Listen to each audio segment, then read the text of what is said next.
teachers carrying firearms in schools, storing firearms around your children, and justice-impacted individuals. All of this and more on today's edition of the 2A Roundup. Hello, my name is attorney Rachel Moss, and I am here with attorneys Emma Wittmann and Brittany Huttner. We're so excited to bring you our second edition of the 2A Roundup, where we go ahead and talk about everything from the biggest firearms decisions in the country all the way to really local updates. Today, we're going to go over some really interesting stories. Emma's going to kick us off with a story out of Iowa. Yeah, so Iowa. The governor of Iowa just recently, in April, passed a bill into legislation, which is now going to permit teachers who are certified to conceal carry on school campuses during school hours. This is going to include public schools K through 12, private schools, community colleges, and public and private universities. And in this bill, they actually have parameters for what needs to happen for a teacher to conceal carry. And I'm just going to read you guys the list. So they will issue you a permit, but there are requirements of what needs to be included. So you need to complete a prescribed firearm safety training course. There is in-person legal training, and then they're also going to have you keep up with annual emergency medical training and annual communication training. They're also going to have these people do live scenario trainings yearly, along with quarterly firearm training for school employees. What are your guys' thought on this? I think it's interesting because there's a huge debate, right? Whether or not there should be prohibited areas where firearms aren't allowed. And schools are always in the news for unfortunate shootings that happen, right? They are a target. So the fact that there is some push to maybe make that not a target, right? If they actually know that teachers could be carrying in those areas, well, then maybe they would think twice about going to that place. Right? There's often the debate, especially Lauren Liberty in our firm talks about too, is that sometimes it's a good argument that people target areas where they know weapons aren't allowed, right? And so if weapons are allowed or if teachers are armed, that could definitely fix that issue. The other thing too is that teachers could feel better, right? I mean, they're actually armed, so that's a great thing for teachers and staff as well. Yeah, and I think it always gives you a little bit of pause when you're thinking about this. And I know people tend to think, okay, now there's guns in classrooms. Are we risking the lives of our students if there's an accidental discharge?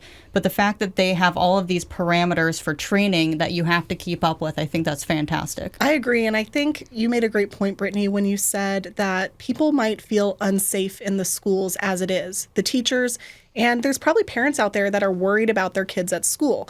And I know this is a really divisive topic. People like to put the blame on firearms. But I remember recently I was at the NRA conference out in Texas, and I was there with another attorney, Andy, and multiple times during that conference, we turned to each other and said, we're in the safest place in the United States right now because we're surrounded by responsible gun owners. And these individuals that are going to be carrying in these schools, they're obviously going to have a long list of training. I think we can talk about whether or not it's good that the law is requiring training or not. But the fact that we're going to have teachers in schools carrying firearms, they're not stripped of their Second Amendment rights just because they're in a school. It's a great thing. In my opinion, places without guns are the most vulnerable places. Now, there are some concerns, right? Especially so everybody knows I'm from Chicago at this point. I know some people who are in Chicago public schools. Now, Chicago public schools might have a different perspective of this. Could be good, could be bad. I'm sure some people are probably thinking, well, it doesn't make the students even more vulnerable now that there is a firearm in the class because maybe somebody can obtain the firearm in the classroom, right? Is that a concern? I do think that's a valid concern, right? Especially in some different areas of the country rather than others. I think that that is a good concern, but at the end of the day, right, that teacher can overpower a threat more than somebody who's unarmed, right? I know a lot of teachers and they're told to hide in the corner of your classroom, turn off the lights, shut the blinds, and act like you're not in there. You can actually stand up to the threat this way. I understand that concern that a kid could obtain the firearm, but I think at the end of the day, the people that are going to opt to carry the guns in these schools are likely going to be responsible firearm owners. And these individuals will likely know how to store their firearm to keep it safe from children. However, you brought up a good point that there's this fear in schools about what people refer to as mass shootings. We recently did a video with Paul Glasgow, who's a great YouTuber, and he talked about the fact that he wrote a book, and in his book, he decided to change the wording from mass shootings to rampage killings. He thought it was a more accurate way to refer to these instances. Because I think out there right now, there's kind of a misleading idea about how many mass shootings happen and how many mass shootings happen in schools in particular. So I think people need to really dive into that data and see if that idea of a mass shooting happening in a school is really as realistic as they think. We hear about the scariest stories on the news, but there are many other stories out there where people with guns were able to prevent a threat to begin with. Absolutely. And if you're interested in reading Paul's book, it's called How to Make a Monster and Why No One Cares. It's a really great book. It really dives into the data, and you can learn more about what really leads to these rampage killings. So I definitely recommend checking out the book. I think we'll include the link at the bio to make it easy for you. But the other thing I wanted to ask you all about is in this law, we're requiring teachers to get certain training if they decide to take the step.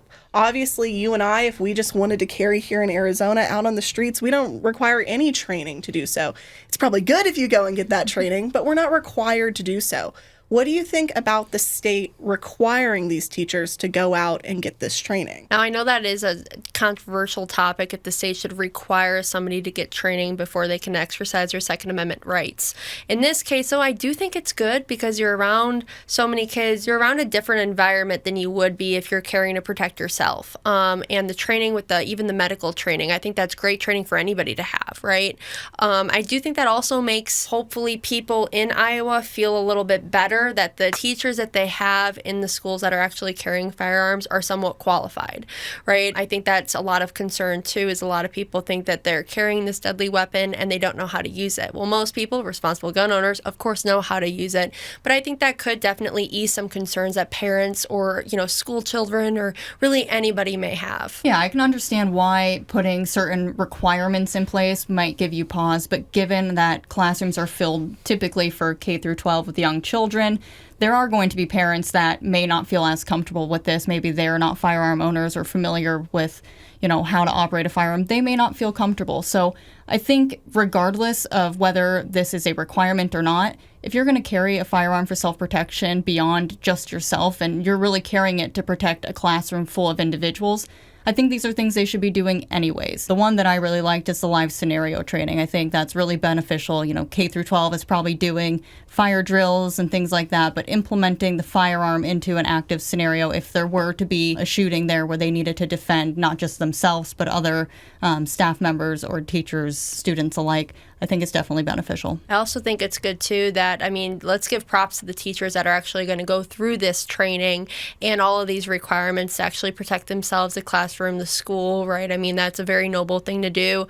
I know training sometimes takes, some time and stuff like that. So it is really noble that they are, the teachers that do decide to do this to protect themselves and others. I agree. I think at the end of the day, I would say I'm very pro-training, but I'm anti the government requiring us to do almost anything.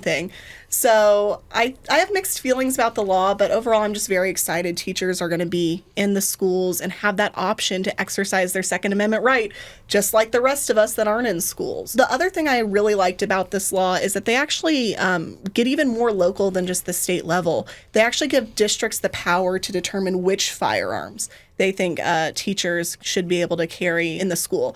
If there's going to be any regulations to that at all, I'm glad it's at the most local level because I like that. I like when decisions are made on that local level. It makes a much better America, in my opinion. So I think that's a standout part of that law. Good point. Okay, well, with that, I think we'll go on to our next story of the day.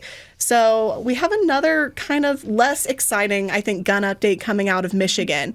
And Michigan has signed into law something that will require individuals, if they know that a minor is on their premises or they reasonably expect a minor to be on their premises, they have to follow certain gun storage regulations.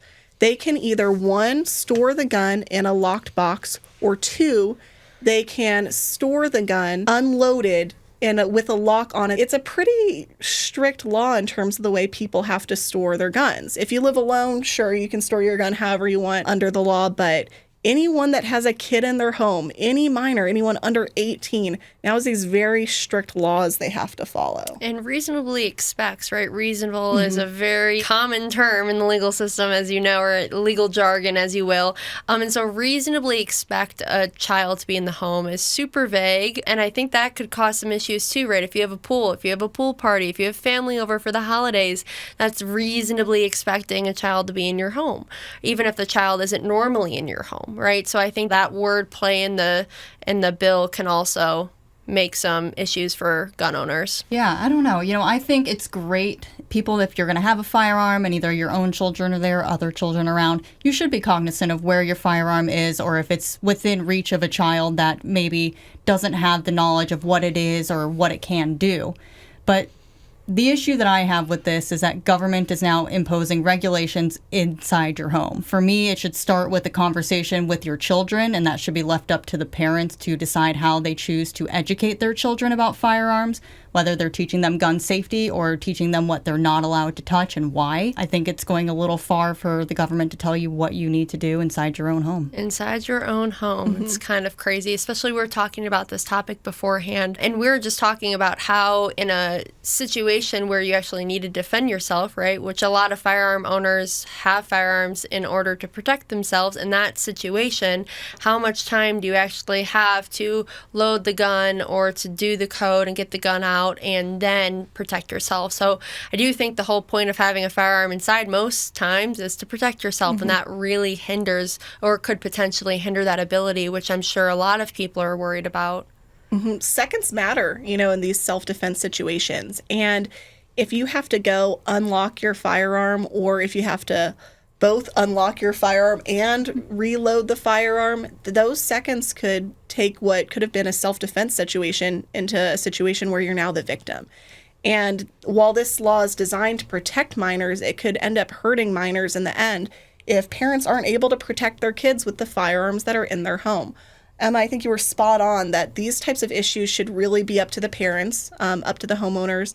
They get to make these sort of decisions and what works for their family. There are some families where you might need to lock up your firearms because your children cannot be trusted around them. Maybe it's just a very young child, or maybe it's someone with mental health issues that might have trouble if they're around a firearm. There's multiple different reasons, but that's why it should be someone's choice. I was raised in a situation where I had the opportunity to be around firearms when I was young.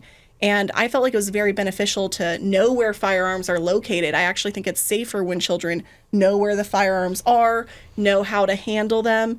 It kind of prevents these situations where if a child does encounter a firearm, then they make a mistake and do something they didn't intend with the gun. Yeah, absolutely. And it's just like Emma said, the frustrating part is having the government make requirements that are in your home, right? You're the leader of your family, you're the leader of the home. And so to have the government tell you what you can and can't do inside your home is kind of scary, right? That's the thing that always raises red flags for us. So Yeah, and just going back to something Rachel said a second ago here, when we're talking about this and if they're required to, say, put it in a lockbox or a safe, and if you're in a real situation, we talked about this prior to filming today, that you can't have the opportunity, you're not afforded the opportunity to say, hold on, intruder, I got to go to my closet, let me put in the code to my safe, I'm going to get my firearm out, I'm going to load it. You're not afforded that chance. So if you are truly in a situation where you need to defend yourself and your family, those seconds matter, and you may not have that time. Absolutely. And I think we could also dive into that reasonableness aspect of the statute. I know you touched on it a little bit, Brittany, but I am really curious to see how prosecutors actually interpret this law. What is reasonably expecting a child to be at your house? Is that when you can confirm that you know a child's coming over? Or could that be if I leave a key with my next door neighbor and their kid could technically access that key within their own home, come to my house, open my house, and then access the gun? Yeah. Is that reasonable? How far are they really going to stretch this law?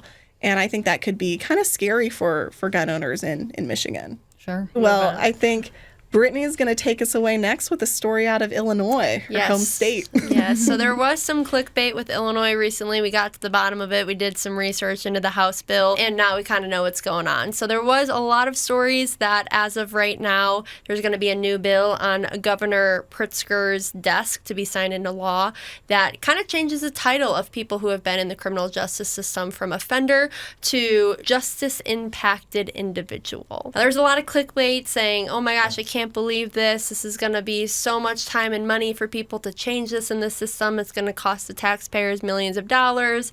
It could be really hard for the victims to hear that, right? Kind of dismisses the victim almost, but that's not technically what the bill is. So this proposal has headed to the governor's desk, and it will, I'm assuming, be signed into law from what we can see online. But it doesn't change the offender title for everybody. They're not going into the system and changing every name of every past, criminal or offender in Illinois. It's really just focusing on one specific group. Now, that group is the ARI initiative. Now, what that is, it's a program where people, if you are probation eligible or community supervision eligible, instead of going to prison, you get put in this program. This program supervises you. You're out in the community getting the resources you need.